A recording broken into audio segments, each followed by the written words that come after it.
¿Cómo están? Muy buenos días, qué gusto saludarles. Bienvenidas y bienvenidos a DPC. Compañeros, ¿cómo están? ¡Bien! Compañeras, ¿cómo están? ¡Bien! Muy bien, compañeras. ¿Todo bien, Maritza? ¿Todo bien? Qué bueno. Pedrito, Mijares, el soldado del amor, Potrillo, ¿todo bien? Cristian, Marichó, ¿quién anda por acá? El niño, Rivas, ¿todo bien? ¿Todo en orden? Allá las 300 personas que están allá atrás, ¿todo bien? Pamela, ¿dormiste bien o vas a estar no va a bostezar hoy, güera? Saludos a todos. Gracias a usted por vernos. Gracias por saludarnos. Bueno, igual y no nos saludó, ¿verdad? Pero gracias más bien por acompañarnos. ¿Cómo está la cabina? ¿Todo bien? Allá en cabina. Muy bien, muchas gracias, dice Carlita. Perfecto. Ahí está saludando la cabina. ¿Todo bien? Espero y usted muy bien, señora, señor. Gracias por acompañarnos. Quédese con nosotros. Ya sabe, se va a informar al estilo de DPC. Nos vamos a encamionar cuando nos tengamos que encamionar. Vamos a informar de lo que está pasando en las últimas horas. Ya se reveló el asunto de cuánto decreció el Producto Interno Bruto, ¿verdad, Jorge? Ya tenemos el dato, se lo vamos a contar al ratillo. Vamos a hablar de migración. Vamos a hablar del relajo que se trajo en los últimos días la Secretaría de Gobernación con el Instituto Nacional de Migración, con que ya no dejaban a las ONGs, a organismos, más bien no organismos, sino a la sociedad civil organizada, visitar los centros de detención de los migrantes. Pues esa es la pregunta, ¿y eso por? Y luego decían, nunca, ya no se va a permitir, por lo pronto les avisamos para cuándo. Y la Secretaría de Gobernación, no, nosotros nunca emitimos ese oficio. Y luego confirmaban, y luego se desmentían. Un desgarriate. Además, se fugaron 3 reos del Reclusorio Sur. Les vamos a contar quiénes fueron y por qué eran importantes esos reos. Porque uno de ellos, por lo menos, lo andaban pidiendo los jefes. Los gringos, trompa, exactamente. En fin, ya Gran Bretaña ya está fuera de la Unión Europea, se va a formalizar el próximo 31, que mañana es 31, ¿no? Mañana pagan a todo dar. ¿Y qué más? Bueno, hay mucha información hoy, quédese de verdad, quédese. Va a estar bueno el asunto movedizo de la información. Por lo pronto arrancamos con el mundo al revés. El mundo al revés. Hay un dicho ahí que dice que ahora los patos le tiran a las escopetas, ¿no? ¿Estás bien, Arturito? ¿Todo bien? Perfecto, muy bien. Arturito, que ahora ya está allá arriba. Muy bien. Bueno, es que era el efecto pato escopeta, que ningún animal fue dañado en este monólogo. Nomás Arturito, que está allá arriba moviendo para que nosotros... Gracias. Bueno, les decía, los patos que le tiran a las escopetas. El mundo... Ya, Arturito. El mundo al revés. El mundo al revés en México. Fíjense nada más este caso. Nomás para que veas, Cristian, cómo los de cuello blanco... ¿Te acuerdas que ya no usamos tanto esa frase, ¿no? De los delincuentes de cuello blanco, que se refería a los delincuentes que siempre traen un cuello blanco, ¿no? Que traen saquito, que traen corbata, que regularmente son influyentes y a los que no los tocan, porque son de cuello blanco, que se levantan pues para protegerse de la justicia y por eso tanta impunidad. Hoy les traigo un ejemplo que demuestra cómo el sistema judicial en México, si bien hace esfuerzos por cambiar y porque no haya impunidad y porque haya justicia por un lado, por el otro o por otros lados se está desfondando. Y es el ejemplo que pone a la justicia patas para arriba y al país patas para arriba. Ahí les va. Resulta ser que hay un magistrado en la Ciudad de México que se llama Francisco José Uber Olea Contró. Le pide a Sergio Aguayo, que si usted no conoce a Sergio Aguayo, yo le recomiendo mucho que revise los libros de Sergio Aguayo, que monitoree cotidianamente los artículos de Sergio Aguayo, que lea los reportajes que ha coordinado Sergio Aguayo, que es un respetado académico, periodista, articulista, de esos, Cristian, que te guían. O sea, de esos que tienes que leer para saber qué está pasando, para entender lo que está pasando y para ponerle nombre y apellido al asunto. Para ponerle nombre y apellido al pato que camina como pato, que hace como pato y que se mueve como pato. En esta porquería de administración de justicia, porque eso es, se administra la justicia para beneficio de unos y para malestar de otros. En fin, le recomiendo mucho el trabajo de Sergio Aguayo. que además en los últimos días, con este caso que le voy a contar, ha sumado solidaridad de muchos colegas, de muchos académicos, de instituciones públicas, quienes lo han respaldado. Y le voy a contar lo que pasa. El magistrado, que ya le había nombrado, ordenó pagar a Sergio Aguayo, agárrese, pagar a Sergio Aguayo, porque ahorita que le andan dando tiros los patos corruptos a las escopetas, ordenó pagar 10 millones de pesos para reparar, fíjense, para reparar el daño a la incólume imagen de Humberto Moreira. ¿Se acuerdan de Humberto Moreira? Que se supone que Sergio Aguayo le causó un daño a la imagen de Humberto Moreira. Ahora resulta, ahora le van a echar la culpa cuando el bebé ya venía embarrado con el pañal. Ya nació con pañal embarrado, ¿no? Y quieren culpar a Sergio Aguayo. Ahí les va. En resumen, el chiste va más o menos así. 10 millones de pesos que tienes que pagar si dañas la imagen de Humberto Moreira. Ese es el chiste. Ese es el chiste. Estamos volcados a risa. Ese es el chiste. Guarden esas risas que seguramente les brotaron ahorita para lo que viene. Les voy a contar la historia para que nomás vean en manos de quiénes está la justicia en México. Hay manos que hacen con la Constitución algo que se admira y hay otras manos que honestamente uno dice, oigan, ¿qué hacen en esas oficinas? Y lo cuento porque seguramente usted vive una injusticia de este tamaño hoy en día, porque seguramente hoy, esta semana, este mes o lleva años en medio de un tormentón judicial donde precisamente la Constitución y precisamente la justicia y precisamente los jueces no están de su lado cuando usted es la víctima. Por eso le va a hacer mucho clic esta historia que le voy a contar. La Sexta Sala Civil del Tribunal Superior de Justicia de la Ciudad de México ordenó embargar los bienes de Sergio Aguayo para garantizar el monto que le había dicho, 10 millones de pesos. La cosa ya da coraje cuando uno se entera que el magistrado que falló contra Sergio Aguayo, digo, nada más un datito, ¿no? Fíjate, se utiliza en el argot de la justicia que el juez falló. Es decir, que dio el fallo, ¿no? Pero nunca antes este sinónimo de fallar, porque falló, de fallar, vino como anillo al dedo, porque pues la justicia le falló a Sergio Aguayo. Y le benefició a Humberto Moreira, que por cierto, este magistrado tiene un hermano, fíjate, el magistrado que se fregó a Aguayo, tiene un hermano que recibió una notaría pública de manos del hermano de Humberto Moreira. ¡Qué casualidad!, ¿no? O sea, porque ¿qué harías con una notaría pública, Manolo? Mira, billetes, papá, ¿no? Entonces, el hermano de Humberto, Rubén, quien, por cierto, heredó la gubernatura de Humberto, ¿se acuerdan? Que salió Humberto Moreira de Coahuila, pide licencia para irse a dirigir el PRI y volver a Enrique Peña Nieto, fíjate. Enrique Peña Nieto, candidato presidencial del PRI, gana la elección, deja a alguien interino y el que llega a la gubernatura es su hermano Rubén. ¡Qué casualidad! Bueno, pues Rubén le da al hermano del magistrado que falló contra Aguayo una notaría pública.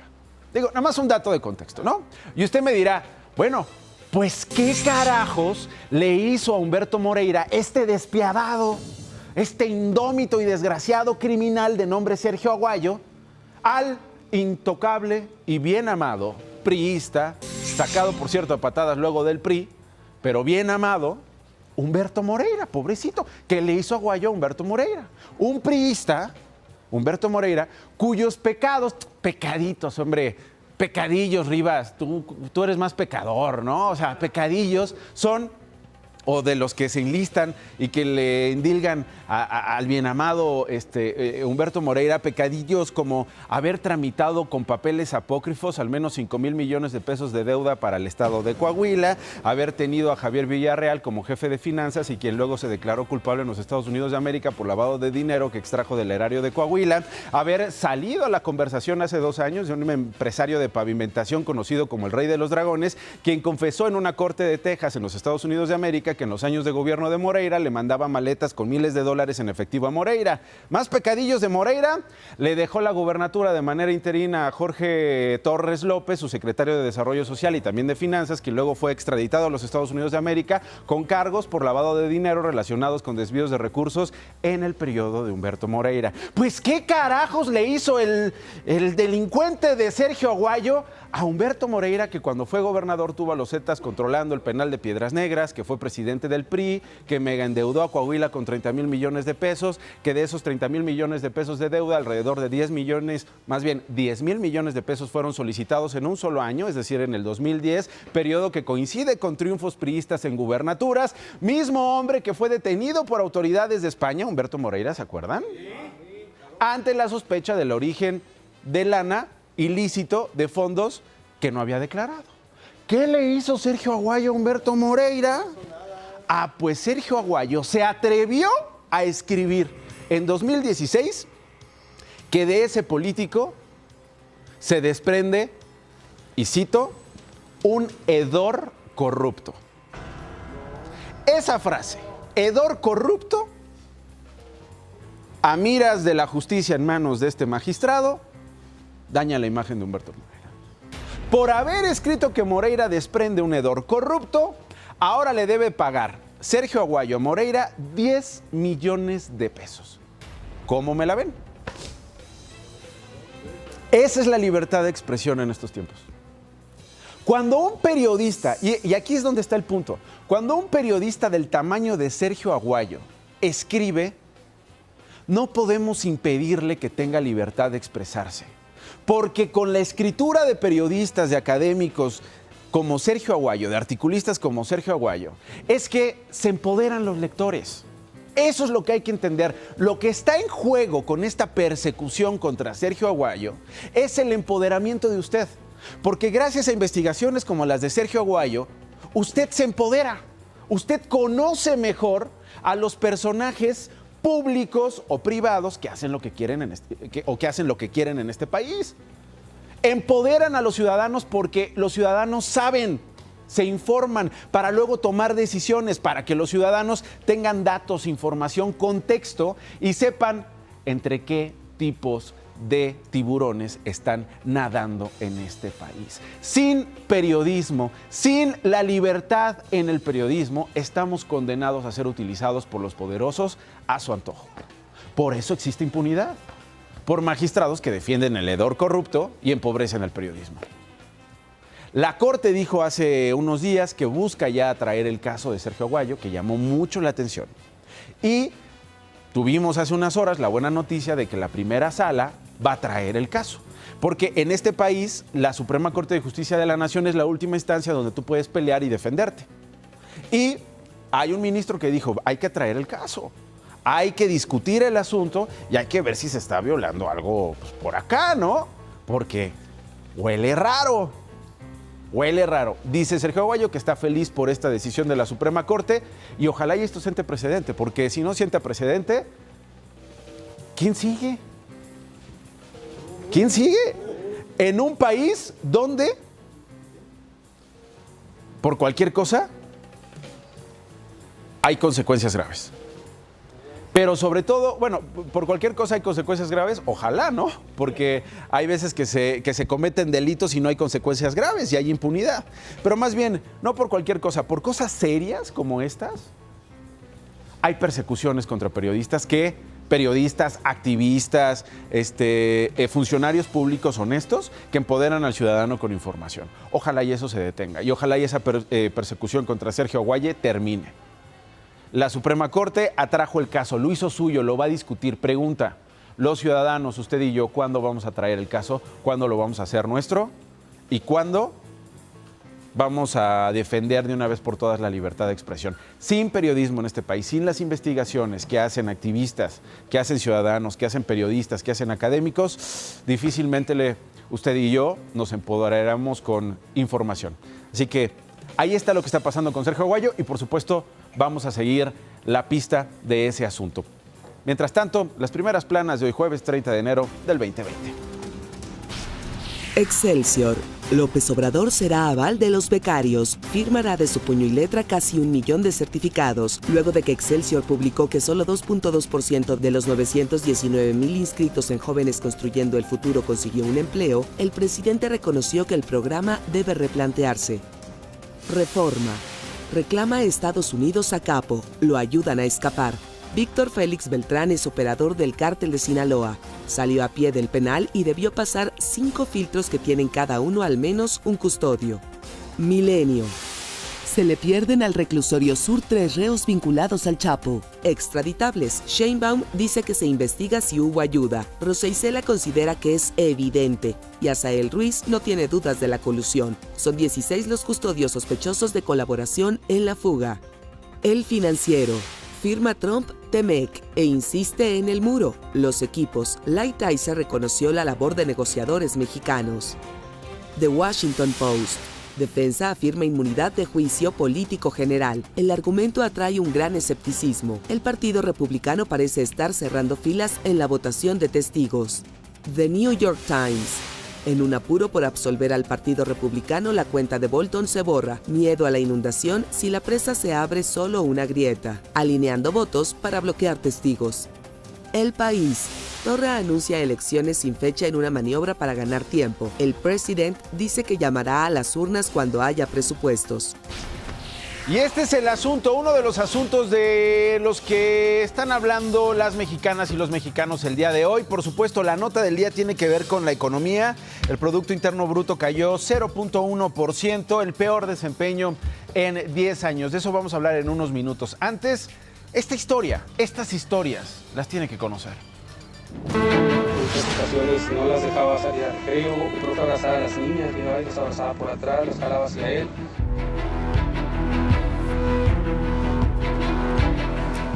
Un entrenador de fútbol americano identificado como Carlos Arturo N. fue separado temporalmente del cargo luego de señalamientos en su contra por extorsionar y acosar sexualmente a una menor de edad. Mire. El caso se dio a conocer en redes sociales y apunta a que el coach exigió a una alumna de 17 años fotografías con poca ropa y una salida con él, a cambio de dejarla participar en el equipo escolar de la Universidad IBES en Jalapa, Veracruz. A través de redes sociales se difundió la supuesta conversación entre el adolescente y el entrenador del equipo escolar Linces. En la plática filtrada, el hombre amenazó a la joven con no dejarla entrar al equipo si no accedía a alguna de sus propuestas. La joven lo amenazó con hacerla pública y Carlos Arturo N. le respondió que no le harían caso porque es familiar del rector. Posteriormente el maestro se defendió en redes sociales. Sin embargo, después se eliminó la publicación. La Casa de Estudios señaló en un comunicado que tras la acusación en contra del entrenador, decidieron darlo de baja temporalmente. Sin embargo, aseguraron que ellos no han recibido ninguna denuncia formal de la estudiante y desconocen de quién se trate. Además, aseguraron que de acuerdo con el protocolo para la identificación, prevención e intervención en el acoso escolar, maltrato infantil y actos de connotación sexual, que emitió el gobierno de Veracruz en 2019, se expondrá la situación ante las autoridades correspondientes y no tolerarán ninguna de las conductas antes mencionadas. En 2019, el Instituto Municipal de la Mujer en Jalapa, Veracruz, atendió 2 casos de alumnas que fueron acosadas por maestros. Ambas eran universitarias. ¿Qué más sabemos de los abusos sexuales de los profesores contra sus alumnos en Veracruz? ¿Qué está pasando en este estado? Mire. Lo que me he encontrado, por ejemplo, cuando hago solicitudes de transparencia en el caso de la educación básica y media, es que no te dan información de parte de las autoridades ni en las escuelas, ni de las escuelas públicas ni de las privadas, porque dicen que por protección de datos personales, tanto de las víctimas como de las personas que son señaladas, pues no pueden dar información hasta 5 años después de cerrado el caso y que mientras estén en proceso de atención, estos no pueden ser revelados. Pues qué conveniente, sin información, los veracruzanos, las veracruzanas, pues qué van a saber de estas crisis en las escuelas, en los centros escolares o de entrenamiento, cuando se presentan casos de violencia sexual. En Ciudad Victoria, en Tamaulipas, en el estado de al lado, padres de familia de la primaria Ford 74 acusaron a un profesor de acosar sexualmente a niñas y niños que cursaron durante el año pasado el 5º grado. Uno de los padres reveló que alrededor de 16 niñas fueron tocadas por el maestro. Felipe Mauricio N., de 53 años, quien se desempeñaba como profesor de una escuela primaria en Nicolás Romero, esto en el Estado de México, fue vinculado a proceso por el delito de abuso sexual contra una alumna de 9 años. La detención fue realizada por elementos de la Secretaría de Seguridad Mexiquense y de la Policía Municipal de Nicolás Romero, ya que padres de familia aseguraron que este individuo habría realizado tocamientos a la menor de edad dentro de la escuela. De acuerdo con datos de la Asociación para el Desarrollo Integral de las Personas Violadas, ACE, existen 5 millones de niñas y niños. Mire, de este tamaño es el problema en nuestro país. 5 millones de niñas y niños que padecen violencia sexual. Es decir, solo 1 de cada 10 delitos se denuncian, o más bien, hay que saber que 1 de cada 10 delitos se denuncian, de los cuales únicamente el 1.5% llega a juicio. Es decir, hay 98.5% de impunidad. Información del INEGI apunta que en el 2017 cada día 27 estudiantes de 15 años o más fueron abusadas sexualmente en el ámbito escolar, sumando casi 10,000 en 12 meses y 1 cada hora. Es decir, si lo promediamos, cuando arranca este programa y cuando termina, hay un caso de violencia sexual contra nuestros jóvenes en estas instituciones educativas. ¿Por qué las y los jóvenes que son víctimas de acoso no denuncian ante las autoridades? Aquí una respuesta. El problema es que estas mujeres, sobre todo son mujeres o adolescentes, pues reciben todo tipo de críticas y ataques desde las redes sociales, porque muchas veces desde la sociedad se sigue valorando la inocencia de una persona señalada como agresora y se pone en duda la palabra de las víctimas. Incluso yo creo que si tú volteas a ver a las redes sociales donde se han publicado denuncias de este tipo, en todos lados siempre hay comentarios donde ponen en duda ¿y qué estaban haciendo? ¿Y por qué esto? ¿Y por qué se viste así? Y seguro quiere una mejor calificación. Y entonces eso pone a las víctimas pues como en la duda de si seguir o no con la situación. Yo sé que todos los días la cascada de información y de noticias nos obliga a los informativos a hablar de economía, a hablar de seguridad y un tema opaca al otro todos los días. Y nosotros quisimos retomar estas cifras, quisimos hablar con estos especialistas, quisimos visibilizar a estas víctimas, porque estos asuntos, estas historias que tienen nombre y apellido, donde hay responsables y donde hay impunidad y apatía por parte de los ciudadanos, no son contadas. Por eso las rescatamos y por eso las contamos en este programa. Ahora vamos con el otro asunto del que todo México está hablando esta mañana.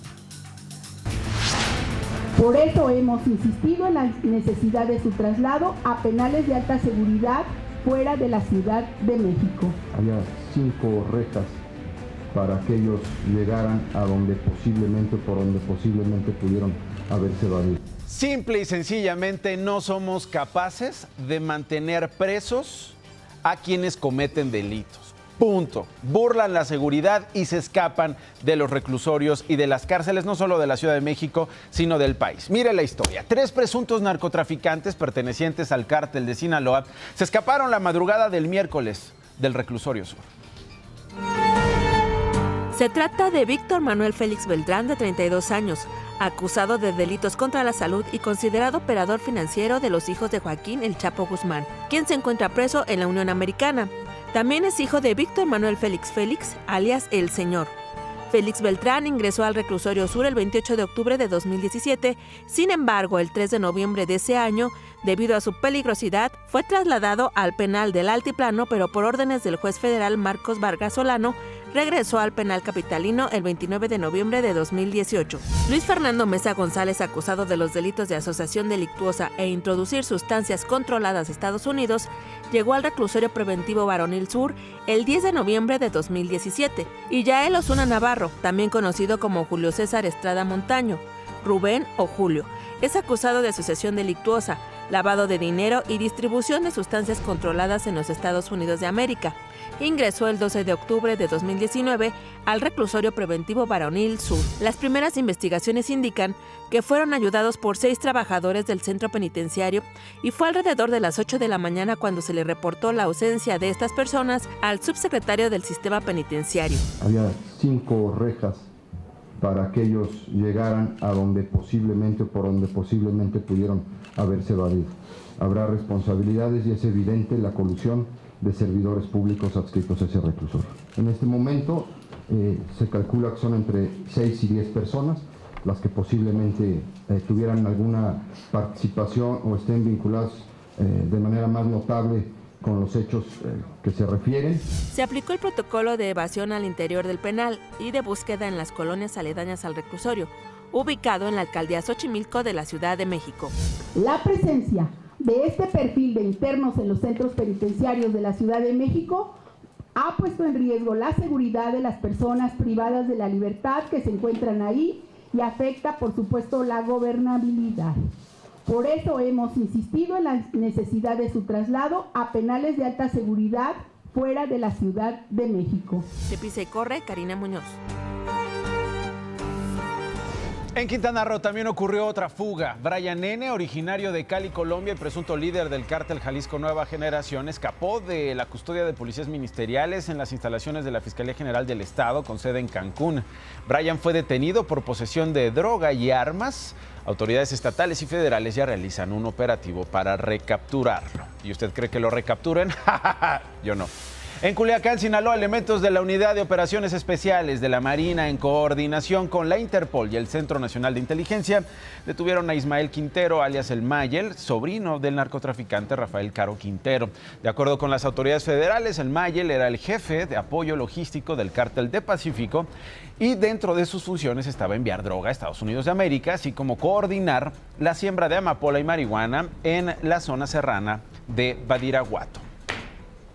En Guanajuato, fuerzas federales detuvieron a 4 personas, entre las que se encontraba Karina N., esposa de José Antonio Yepes, alias El Marro, líder del cártel de Santa Rosa de Lima.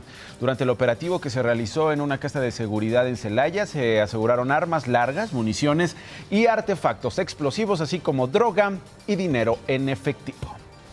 Cambio de tema.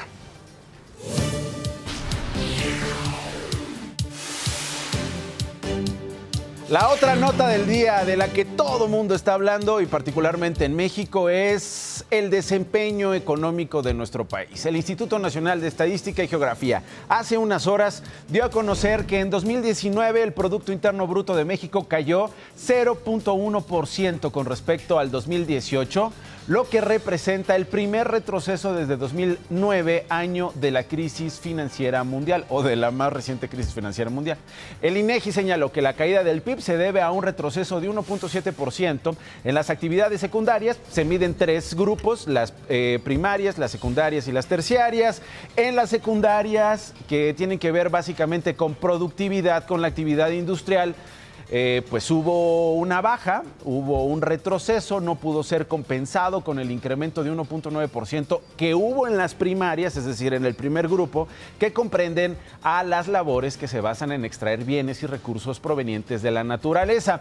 Hubo un 0.5% en las terciarias, que se dedican a la provisión de servicios que satisfacen las necesidades de las personas. Esto para algunos analistas es ya una recesión, para otros es algo que se tiene que promediar, que se tiene que mirar en un contexto de México, pero bueno, lo que prevalece es la crítica. Estamos en una franca recesión, en un estancamiento, pues dependerá del analista al que uno le pregunte, pero la mayoría coincide en que sí. Hay más noticias. Alfonso Durazo, secretario de Seguridad y Protección Ciudadana, pidió que den soluciones los que exigen un cambio en la estrategia de seguridad. Durante la reunión plenaria de Morena en el Senado, dijo que a un año de su creación, la Guardia Nacional es un complemento imprescindible para las policías estatales y municipales, y será hasta diciembre de este año cuando se presenten los resultados de la revisión de la inseguridad y violencia en el país.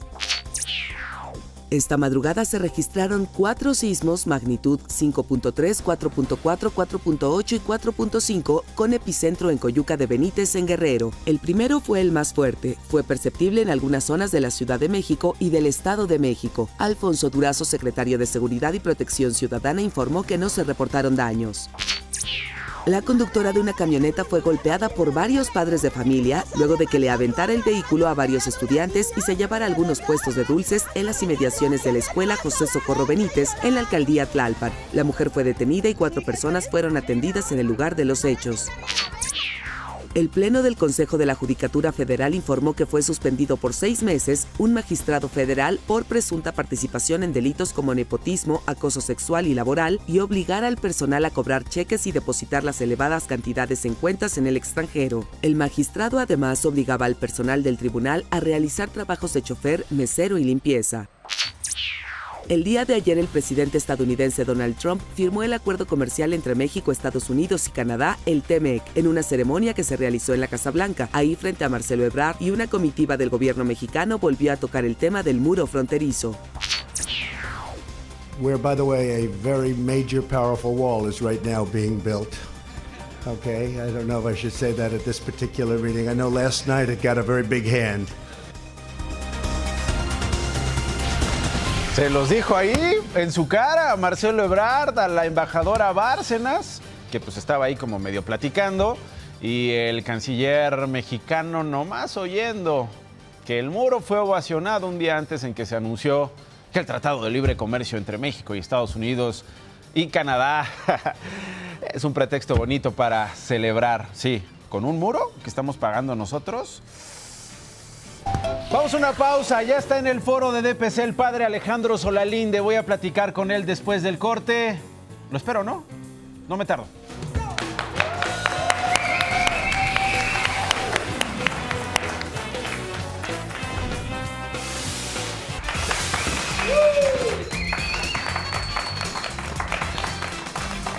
Le doy la bienvenida al padre Alejandro Solalinde, que nos acompaña esta mañana. Padre, qué gusto tenerlo por acá. ¿Cómo está? Buen día, muchas gracias, Nacho. Feliz de estar aquí contigo. Muchísimas gracias por haber aceptado venir. Le agradezco Gracias, como siempre. Nacho. Oiga, antes de que platiquemos, déjeme ir con una venta especial que tenemos hoy, porque, encantado. como usted sabe, este programa pues, tiene que vivir de vender también cosas, ¿no? Sí, yo sé. Y hoy con Manolo vamos a una venta muy especial. Llegó el momento de cómprate un apellido a propósito de que el exalcalde de San Blas, Hilario Ramírez Villanueva, ¿se acuerdan de él?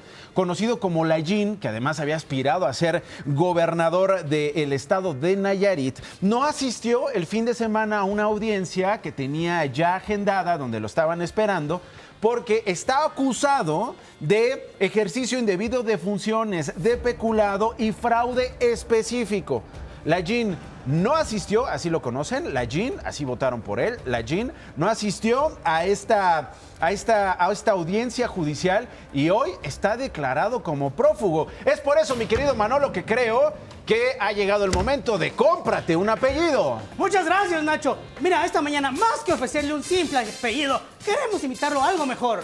Esto es, cómprate el apodo Lallín, como el del exalcalde de San Blas, Nayarit, Hilario Ramírez Lallín. ¿Le gusta robar, pero poquito? El apodo Lallín es para usted, que a las pruebas me remito. Venga el testimonial, muchachos.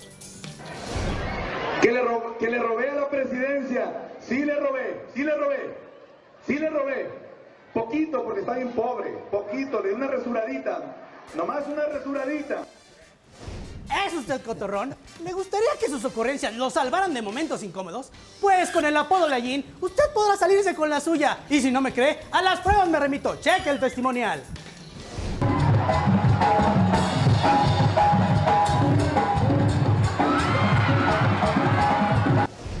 ¡Qué caray! Con el apodo Lallín usted podrá organizar pachangones como siempre lo había soñado y hasta bailar con Maribel Guardia. Vean nada más. Híjole, ya me dieron ganas de comprar. Ahí lo tiene usted en vivo a todo color. Ella es Maribel Guardia y se da la vueltita. ¿Cómo ven, mi amigo Gabo? Y es aquí donde usted mira fiestas de cumpleaños de más de $1,000,000 de pesos. Pero pues ¿con qué ojos? Pero por eso no se preocupe, porque con el apodo Lallín usted podrá desviar los recursos que quiera y después decir pues, que robó poquito. Ponga mucha atención, señora y señor, porque le tenemos una promoción especial. Si durante los próximos 15 minutos llaman a esta línea 01800 robé poquito, le incluimos el kit completo que incluye su sombrero, 4 bigotes. ¡Ay, ya se me cayeron! Espérame tantito, aquí estoy. 4 bigotes, ¿qué 4? 8 bigotes, dependiendo del estado de ánimo. Y este paquete de billetes de a 50 y 100 pesos para que los aviente a quien se le acerque a saludar, como cuando la Jim visitó a Huacatlán. Vamos a verlo.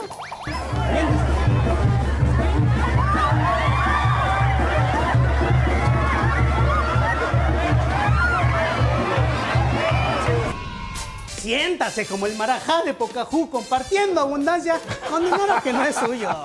Llame ya, mire nada más. Y si lo vinculan al proceso por delitos de ejercicio indebido de función especulado y fraude específico por 12 millones de pesos, no se preocupe, porque puede desaparecer en cualquier momento y no presentarse a la audiencia. ¿Por qué? Pues porque robó poquito. ¡Llame ya! Nuestros operadores, Cristian, Maricha y acá la Marichó, están esperando su llamada. Bueno, Marichó no, porque está hablando a un sitio de taxis. Pero en cuanto cuelgue Marichó, le va a tomar la llamada. 01800, robé poquito. ¡Llame ya! Muchísimas gracias, Manolo, muchachos. Ahí avísenme cuántas llamadas entran. ¿Cómo ve, padre? O sea, alguien que sí, o sea, sí, digo, este país tiene una historia muy parecida. Políticos que cínicamente aceptan que roban poquito y la gente lo celebra. Vimos escenas de un político que violenta a mujeres delante de tantos, las besa a la fuerza, les levanta la falda y la gente aplaude y se ríe, padre. Está mal. Mal educados estamos. ¿Ellos y nosotros o nomás nosotros? Yo creo que todos estamos mal formados. Mal formados. Sí. Bueno, pues ahí está. No se compre usted ese apodo. No se compre usted ese apellido. Gracias por estar acá, padre. Vamos a hablar de cosas que no son tan divertidas y que no son tan serias. Usted lleva años acompañando a migrantes, haciendo durante años el trabajo que gobiernos no hacían. Acompañando a migrantes que no estaban acompañados y que más bien habían sido explotados a la vista de los gobiernos y de las instituciones públicas por poderes fácticos que gobiernan el país. Estamos hablando de asaltantes, estamos hablando de traficantes de personas, estamos hablando de grupos criminales que básicamente han hecho durante décadas con los migrantes lo que han querido para su beneficio. Narcofosas, desapariciones, explotaciones sexuales, etc. Durante años yo creo que usted se volvió un líder ciudadano que apuntaba estas crisis y apuntaba con nombres y apellido los trabajos que no se hacían para enfrentar estos crímenes y estos terrores que todos los días ven en nuestro país los migrantes mexicanos. ¿Cómo ve ahora la situación en la que básicamente, y usted ha leído esas críticas, nos han llamado el policía, el perro policía, el alguacil, el muro de carne y hueso que siempre prometió Donald Trump y en el que parece que se ha convertido la Guardia Nacional, que ahora impide que estos migrantes crucen nuestro país? Claro. ¿Qué opina? Yo creo que estamos en una coyuntura, en un aprieto muy difícil. Por una parte, la presión de Donald Trump. Por otra parte, también estas caravanas que no son tan espontáneas como quisiéramos, que sí van un poco dirigidas, pero también la necesidad que no cambien los lugares de origen. Yo creo que México también ha fallado mucho en no tener una política pública migratoria seria. ¿Hoy en día el gobierno está fallando en eso? El Instituto Nacional de Migración, Gobernación, sí. El presidente tiene muy claro lo que quiere, pero no se ha traducido bien abajo. Pero es el jefe de la Secretaría de Gobernación y del Instituto Nacional de Migración, padre. Sí, sí, efectivamente, pero eso no se ha puesto en orden. La verdad es que no ha habido una política pública, ha habido improvisaciones, y quiero decirlo claro, Alejandro Encinas es una persona de buena voluntad, pero que no puede con población. Subsecretario de Derechos Humanos en la Secretaría de Gobernación, sí. Alejandro Encinas Y no Rodríguez. puede con población, derechos humanos y migración. Migración se cuece aparte y eso no lo ha entendido, creo que ni el presidente de la República, porque es un tema que no hay que despreciar, es muy complejo y puede ser el talón de Aquiles de este gobierno. ¿Por qué?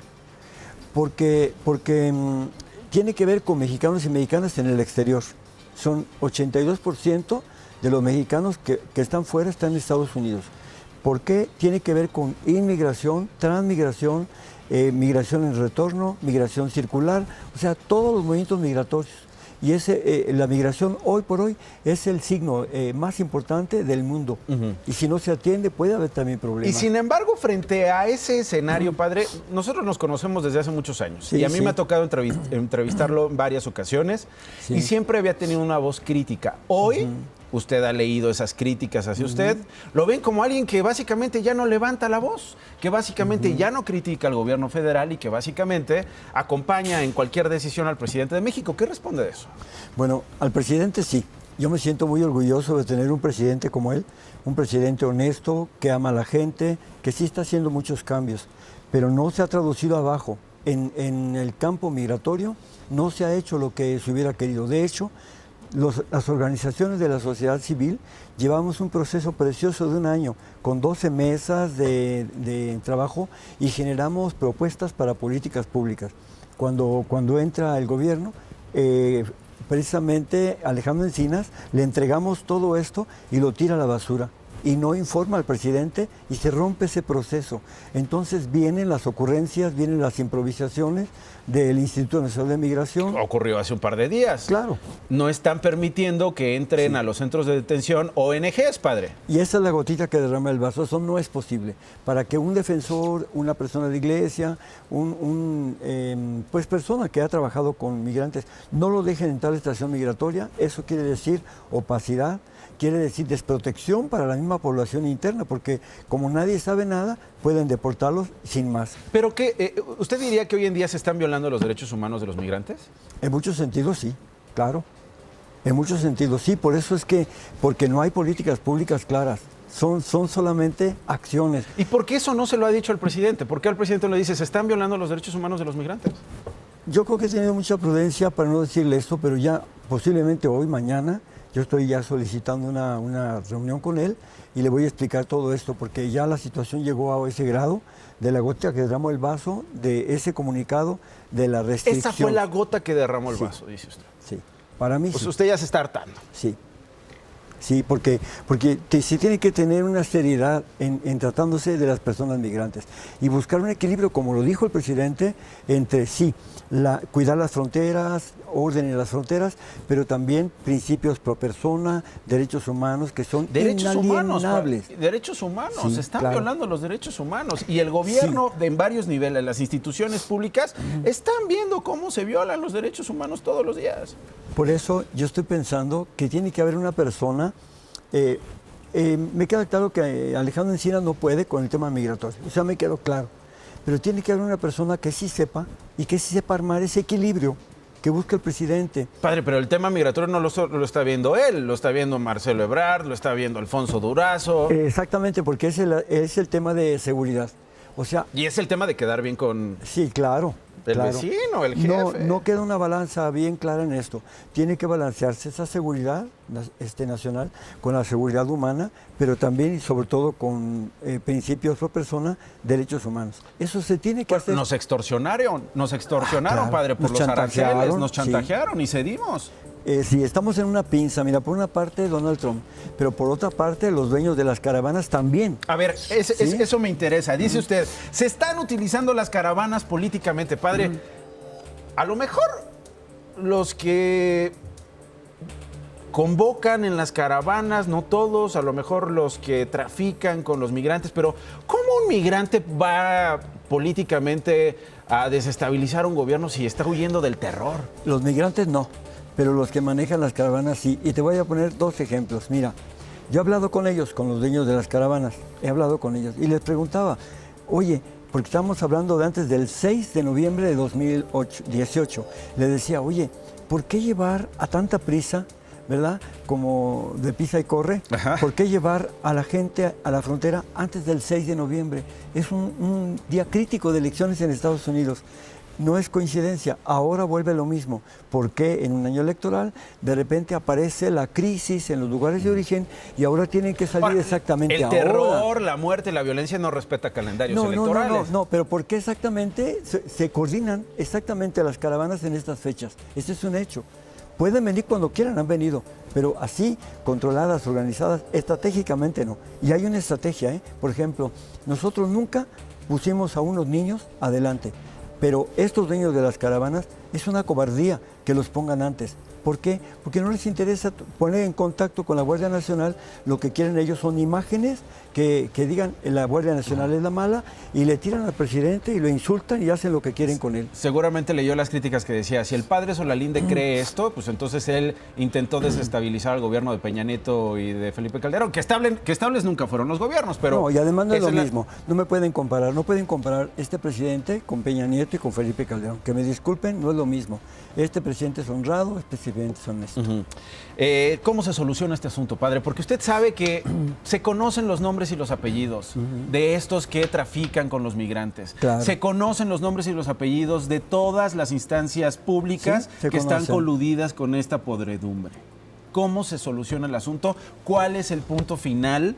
¿Cuál es el deadline, la fecha límite que se tiene que poner para solucionar esta crisis migratoria en México, padre? Es un hecho que una cosa es la crisis de política pública migratoria, otra la crisis migratoria que viene desde Centroamérica, y otra también los que utilizan a los migrantes para otros fines. Yo creo que es claro que hay tráfico de personas, eso no se puede negar. Pero entonces... Y colusión. Y colusión, por supuesto. Entonces tiene que haber un trabajo de inteligencia, más que nada de inteligencia. Yo creo que se puede ir sustituyendo a la Guardia Nacional por inteligencia. Y en esto también, claro, y fortalecer toda la tramitología del Instituto Nacional de Migración para que pueda brindar el apoyo que necesitan los migrantes. Entonces usted va a hablar con el presidente, lo va a buscar hoy, lo va a buscar mañana para decirle que ya se derramó el vaso con esta gota. Sí. ¿No le va a gustar al presidente? Yo creo que sí.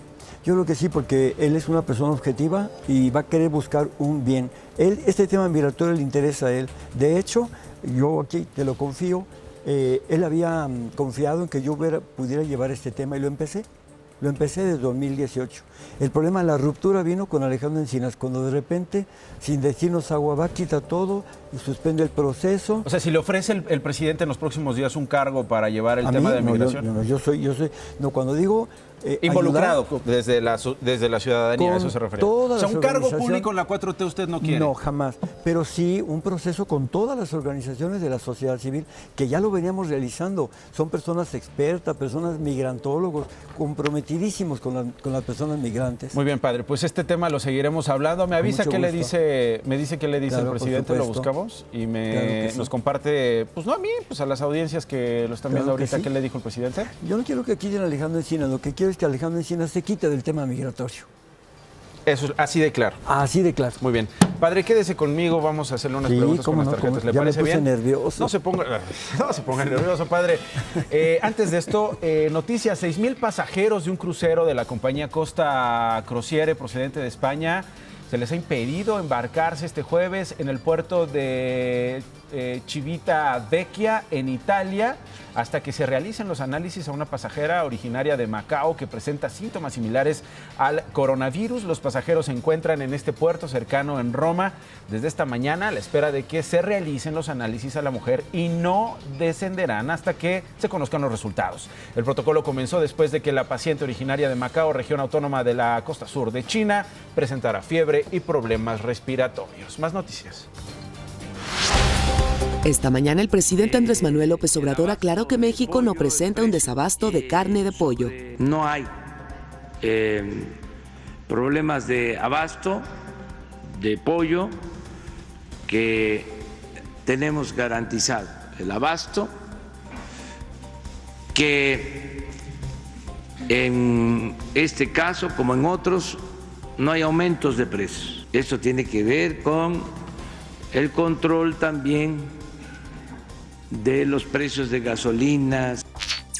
En menos de 12 horas, 3 oficiales fueron asesinados en Guanajuato. 2 agentes que viajaban a bordo de su patrulla en el municipio de Celaya fueron atacados por sujetos armados, mientras que en el municipio de Yuriria fue localizado un cuerpo desmembrado a un costado de la carretera, el cual se confirmó que se trataba de un elemento de seguridad. Guanajuato ya registra 350 homicidios. En Guerrero, tras concluir las pruebas de ADN, la Fiscalía General del Estado entregó los 5 cuerpos que faltaban de los 10 músicos de Alcozacán, Chilapa, que fueron asesinados el pasado 17 de enero. Pobladores acusan a integrantes de la organización criminal Los Ardillos de llevar a cabo la masacre. Sin embargo, una línea de investigación señala que pudiera tratarse de una venganza producto de una pelea entre 2 pueblos por unos terrenos. Un tramo del muro recién construido entre la frontera de México y Estados Unidos se colapsó por el viento. Es un tramo de 40 metros de longitud y 25 de altura, ubicado en la frontera entre Calexico y Mexicali. El muro de Trump no soportó el viento que alcanzó los 60 kilómetros por hora. Algunos árboles impidieron que parte de la estructura cayera del lado de Mexicali. El número de muertos por coronavirus ascendió a 170 en China, ya que la región de Hubei registró 37 nuevas víctimas fatales y más de 1.700 nuevos casos. De acuerdo con autoridades locales, con estas cifras, el número de casos confirmados aumentó a 7.700. Agregaron que el nuevo coronavirus ya superó con creces el número de personas contagiadas por el síndrome respiratorio agudo severo entre los años 2002 y 2003. Preguntas de Pisa y Corre, padre Alejandro Solalinde. Hay 3 líneas acá. Están algunas ahí subiditas de tono, pero usted es un padre distinto, entonces seguramente las va a responder. Usted levanta una de las 3 amarillas, la combina con una de las 4 azules y luego la combina con una de las 5 rojas. Venga con la amarilla, la que usted quiera. ¿Pero por qué me dices No, esta? bueno, venga con la que usted quiera, esta. Pues esta, porque no, Dice, a ver, no ha de voltéala. ser lo que tú quieras. ¿Dónde fue? Siguiente. Esta. ¿Esta? Sí. Tu más decepcionante cita romántica. Mira, fue en Toluca. ¿En Toluca? Yo tenía como 30 años. Ajá. Tenía un año de ordenado sacerdote. ¡Ah, caray! Ah, sí, claro. ¿Y se citó? Sí, maravilloso. ¿Ah, sí? Sí. Muy bien, pues no fue nada decepcionante entonces. No, decepcionante para el no, señor. para nada, para el nada. señor, pero para usted no fue decepcionante. Muy bien, siguiente. Yo tampoco, porque le gusta el amor. Ah, muy bien, le gusta el amor. Sí. Perfecto. A nosotros también. Escoge la siguiente. Usted. Ahora sí la tuya. Ah, muy bien. No es mía. ¿Con quién fue tu mejor vez haciendo cuchicuchi? ¿Ves haciendo cuchicuchi? ¿Con quién fue? Ese sí, no puedo decir el nombre. Hay que respetarlo. Hay que respetarlo. Muy bien. Soy un caballero. Es usted un caballero, perfecto. Y la tercera, esta pues es la única que queda, Pues padre. sí. ¿Cuándo fue? No, espérese, perdón. falta esta. Espérese, no, ya no volvemos. Es ya. que soy muy acelerado, muy adelantado. ¿Cuándo fue tu peor día de la vida? El peor día de su vida, padre. No tengo duda. El 24 de junio de 2008, cuando quieren quemar el albergue, quemarme a mí, fue algo terrible todo ese día. Padre Alejandro Solalinde, Nacho, gracias por haber venido. muchísimas Qué gusto gracias, tenerlo por acá, favor, hasta padre luego. Alejandro Solalinde. Así llegamos al final de DPC, gracias por habernos acompañado. Mañana en punto de las 8, por lo pronto se queda con Sara el Sol.